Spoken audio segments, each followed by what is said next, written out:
اور اسی لیے ہی یہ ڈاکوؤں کے ٹولوں کو ڈر لگا ہوا ہے.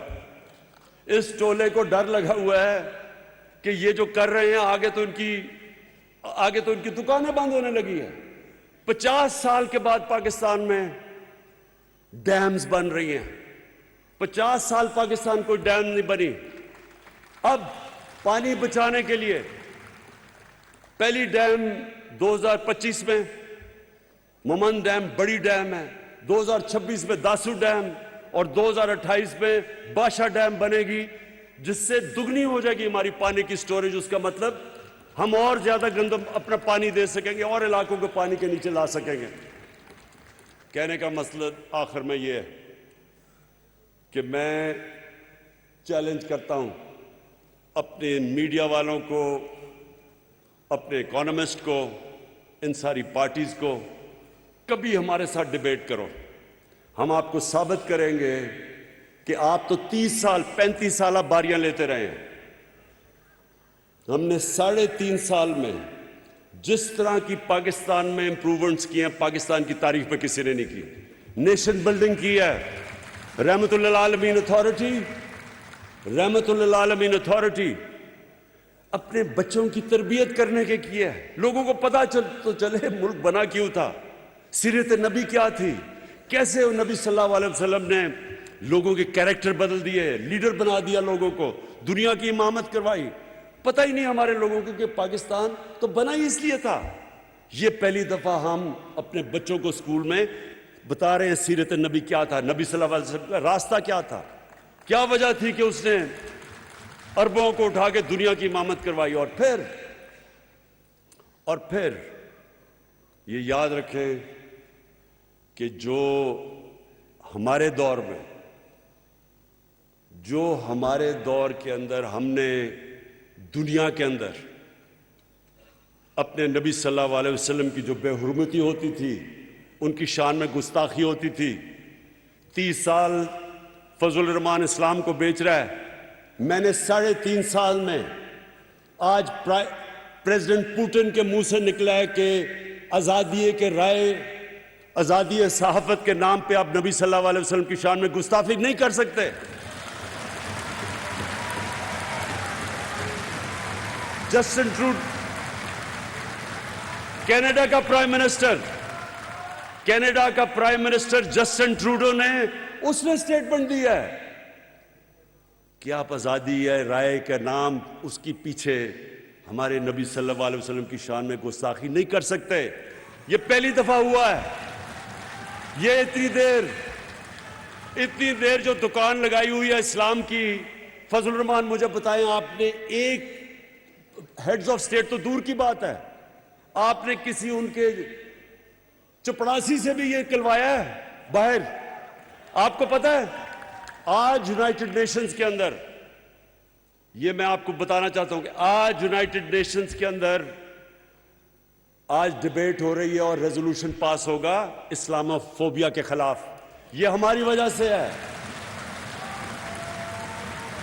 آپ بیرون ملک پاکستانیوں کو پتہ ہے اسلامو فوبیا کیا ہے, یہاں تو لوگوں کو نہیں پتا. وہ جو آپ باہر رہتے ہیں آپ کو پتہ ہے کہ کئی دفعہ سر کور کیا ہوا ہے اور سڑکوں کے اوپر برا بھلا کو کہتے ہیں. کوئی بات نہیں کرتا تھا آج تک. یہ ہم نے, مجھے فخر ہے کہ یو این میں, OIC میں, دنیا میں نے اس چیز کو اٹھایا, اور آج انشاءاللہ یونائٹڈ نیشنز کی جنرل اسمبلی میں ریزولوشن پاس کی جائے گی اسلامو فوبیا کے خلاف. میں پھر سے آخر میں اوورسیز پاکستانیز کو یہ یقین دلانا چاہتا ہوں کہ میری گورنمنٹ آپ کو اس ملک کا سب سے بڑا اثاثہ سمجھتی ہے, اور ہم پوری کوشش کریں گے آپ کی بہتری کے لیے, آپ کی آسانیاں کے لیے, اور آپ کو کیسے کہ پاکستان میں آپ انویسٹ کر سکتے اور اپنا بھی فائدہ اور ملک کا بھی فائدہ کروا سکتے ہیں. شکریہ. پاکستان تحریک انصاف کے زیر اہتمام اوورسیز کنونشن سے وزیر اعظم عمران خان خطاب کر رہے تھے. انہوں نے کہا کہ پاکستان تحریک انصاف کی حکومت کے لیے اوورسیز پاکستانی ایک بڑا اثاثہ ہے.